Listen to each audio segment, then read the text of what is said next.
Hi friends, welcome to సమానుడి channel. ఈరోజు నేను మీకు నోటా గురించి చెప్పాలనుకుంటున్నాను. రాజ్యాంగం మనకు కల్పించిన హక్కులలో ఓటు హక్కు అనేది చాలా ప్రధానమైనది. అందులో నోటా అన్నది ఇంకా పవర్ఫుల్ అని నా అభిప్రాయం.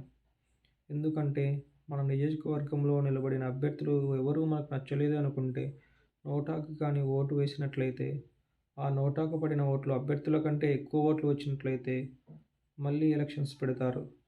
ఇలా జరిగిన ప్రతిసారి మళ్ళీ ఎలక్షన్స్ పెడతారు. అంటే మన నియోజకవర్గంలో మంచి అభ్యర్థులు వచ్చేంత వరకు మనం నోటాకు ఓటు వేసినట్లయితే ప్రజాస్వామ్యం కూడా నిలబడినట్లు అవుతుంది. కానీ ప్రజలందరూ ఏమనుకుంటారంటే ఒక పార్టీ వాళ్ళు ఎక్కువ అవినీతి చేశారు, ఇంకో పార్టీ వాళ్ళు తక్కువ అవినీతి చేశారు, కాబట్టి తక్కువ అవినీతి చేసిన పార్టీకి ఓటు వేద్దామని అనుకుంటారు. అంతేకాని నోటా ఉంది కదా దీన్ని ఉపయోగించుకుందామని ఎవరూ అనుకోరు. కాబట్టి అలా అనుకున్న ప్రతి ఒక్కరూ నోటా ఉందే విషయం మర్చిపోకూడదు.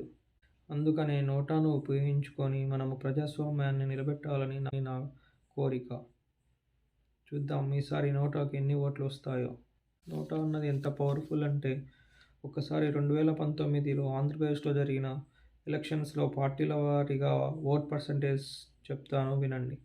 వైఎస్ఆర్సీపీ దగ్గర 50% వచ్చింది. టీడీపీ 39.7%, జనసేన 5.6%, కాంగ్రెస్ 1.2%, బీజేపీ 0.9%, నోటా 1.3%.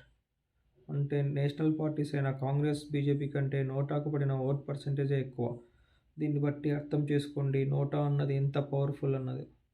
కాబట్టి ఈసారి ఓటు వేసే ముందు అవినీతి ఎక్కువ చేశారా, అవినీతి తక్కువ చేశారా అని కాదు, మన చేతిలో నోటా అనే ఆయుధం అన్నది మాత్రం ఎవరు మర్చిపోకండి. కాబట్టి నోటాను ఉపయోగించుకొని ప్రజాస్వామ్యాన్ని నిలబెట్టాలని నా కోరిక. Thank you.